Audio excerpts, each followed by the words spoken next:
कि वो यूरिया खरीदते कि कुछ और खरीद लेते। तो अब सरकार क्या करेगी, इनके मोबाइल पर 1,000 रुपए का एक क्यूआर कोड भेज देगी। अब ये किसान सोचेंगे कि मान के चलिए, सोचा कि एक काम करते हैं, 1,000 का यूरिया की जगह पे ना दारू खरीद लेते हैं शराब के दुकान पे। तो इनके मोबाइल पे आया है 1,000 का क्यूआर कोड, इनको लगेगा कि भैया ये कहीं चलेगा। अब ये दारू के दुकान पे जाके कहेंगे कि हमको 1,000 का शराब दे दीजिए, तो वो कहेगा क्यूआर कोड दीजिए। तो शराब के दुकान वाला जब क्यूआर कोड को स्कैन करेगा ना, तो उसमें ये इनवैलिड कहेगा। क्यों? क्योंकि इस सब के पीछे खड़ा है एनपीसीआई। एनपीसीआई जो है, इसने शराब वाले को ये वाला क्यूआर कोड का एक जुड़वा भेजा ही नहीं है। मैच करेगा तब ना पेमेंट होगा, इसने भेजा ही नहीं है। इसने किसको भेज रखा है, भारत में जितने भी यूरिया के दुकान वाले हैं उनके पास भेज दिया है यहाँ पर। यानी ये क्यूआर कोड अगर इन्हें यूरिया या फर्टिलाइजर खरीदने के लिए दिया गया है, तो एक ही साथ एनपीसीआई क्या करता है, एक इनके मोबाइल पे भेजता है और एक सिस्टम में अपलोड कर देता है किसके, फर्टिलाइजर यानी यूरिया वाले के पास। तो यानी ये वाला क्यूआर कोड ये हिंदुस्तान में कहीं भी जाएंगे यूरिया वाले के पास मैच कर जाएगा, बाकी ये किसी को दिखाएंगे मैच नहीं करेगा। तो देखिए, इनको 1,000 का यूरिया भी मिल गया, आई चाह के भी इसका दूसरा यूज नहीं कर सकते। जैसे मान के चलिए ये बाबा है, इनको 2,000 रुपए का इलाज कराने के लिए सरकार ने पैसा दिया कि भैया आप जाइए 2,000 रुपए का इलाज करा लीजिएगा, ये फलाना दवा खरीद लीजिएगा, आपके बढ़ोतरी के लिए काम आएगा। इन्होंने सोचा 2,000 रुपया का हमारे पास क्या आ गया है, क्यूआर कोड आ गया है, एक काम करते हैं 1,000 रुपया का दवाई खरीदेंगे। पहले चलते हैं पोता के लिए ना खिलौना खरीद लेते हैं, हमारा पोतवा बड़ा हो गया, देख रहे हैं सीबीएसई बोर्ड वाला है यहाँ पे, इसके लिए सोचेंगे खिलौना खरीदने के लिए। अब खिलौना के जहाँ पे बिल बनवा लेंगे और कहेंगे देखिए हमारे पास 2,000 का क्यूआर कोड है, आप इसी में से काट लीजिए, बस लो। खिलौनवा के दुकानिया वाला उस पर क्यूआर कोडवा को स्कैन करेगा ना, तो कहेगा इनवैलिड। काहे? ये भैया ये बैठल है कौन, एनपीसीआई। ये बहुत होशियार है, जैसे ही सरकार क्यूआर कोड देती है तो 2 देता है, एगो बाबा को देगा और जो दवाई इनको लेना है उस दवाई वाले के पास भेज देगा। इसका मतलब इनका 2,000 का क्यूआर कोड, इसका जो जोड़ा है मैच करेगा तभी ना जी, जैसे ताला चाबी मैच करना चाहिए कि नहीं करना चाहिए, तो इनका जोड़ा जो मैच करेगा दुनिया के किसी चीज से मैच नहीं करेगा, वो जब भी मैच करेगा तो दवाई वाले से मैच कर जाएगा। अब ही जाएंगे 2,000 रुपये जहां दवाई वाले को देंगे वो स्कैन करेगा, धड़ाक से हो जाएगा। यानी ये क्यूआर कोड जो एनपीसीआई देगी ई रूपी के तहत, वो जोड़ा में देगी, एक आपको देगी एक दुकान वाले को। इसीलिए कहता है जिसको देगी वही यूज करेगा और जिस काम के लिए देगी वही काम कर सकते हैं। एक और एग्जाम्पल समझते हैं, मान के चलिए आजकल एजुकेशन में महिलाओं को एजुकेशन बहुत जरूरी है, तो महिला एजुकेशन के लिए बबनी को पैसा दिया गया कि जाओ तुम 5,000 का किताब खरीदो, तुम पढ़ोगी देश आगे बढ़ेगा। तो 5,000 रुपए की किताब के लिए इनके पास क्या भेज दिया गया, क्यूआर कोड भेज दिया गया, क्विक रिस्पॉन्स, तुरंत इनको पैसा मिल जाएगा। ये सोच रहा 5,000 की किताब खरीदने से अच्छा है ना चलते हैं ब्यूटी पार्लर में मेकअप करवा लेते हैं।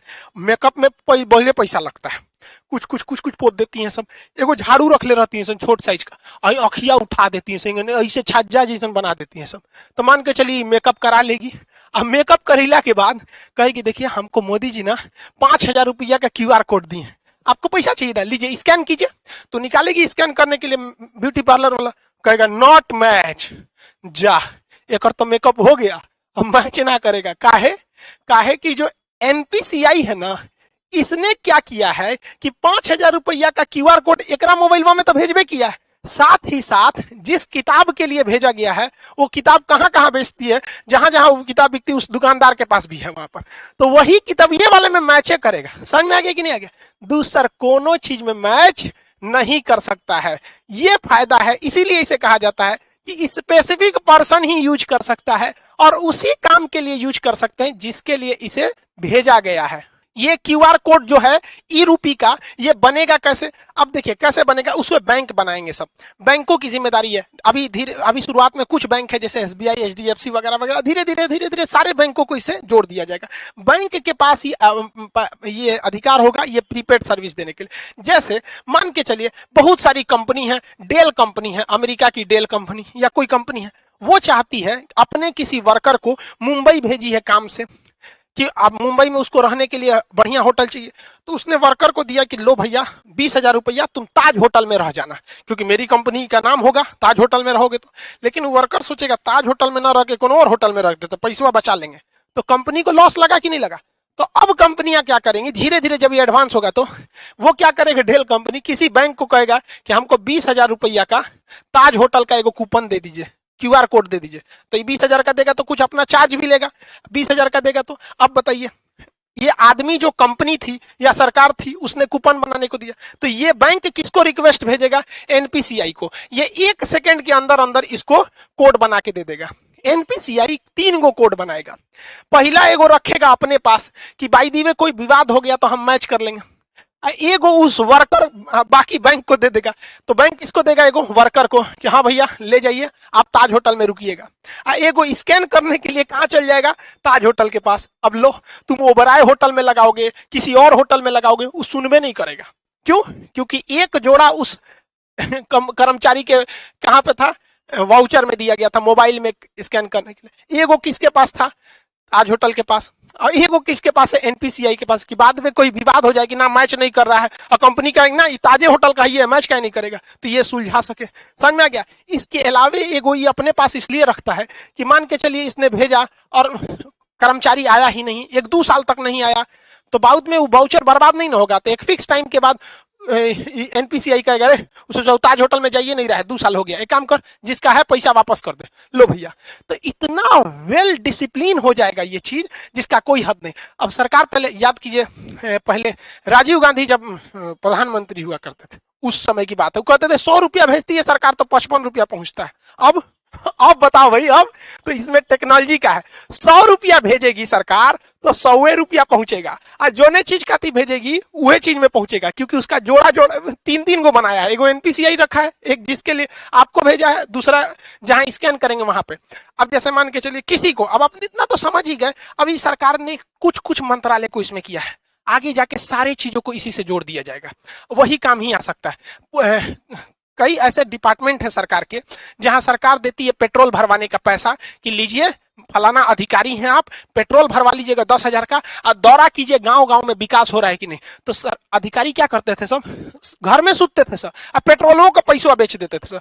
अब सरकार ये ना करेगी, अब सरकार उनको 10,000 रुपया का पेट्रोल ना देगी, 10,000 रुपया का क्यूआर कोड देगी। लो बउआ तू 10,000 का क्यूआर कोड लो, और भारत के पेट्रोल पंप को भी वो क्यूआर कोड सेम दे देगी कि हमारा अधिकारी जहां आएगा पेट्रोल भरवाएगा, क्यूआर कोड दिखाए दे देना। अब अगर वो घर में बैठल है, कैश पैसा आना नहीं है, टाइम के अंदर खत्म नहीं होगा, तो एनपीसीआई वापस पैसा सरकार को भेज देगा। अब लो, तो इसीलिए इसे कहा जाता है कि स्पेसिफिक पर्पज के लिए ही स्पेसिफिक इंसान ही यूज कर पाएगा।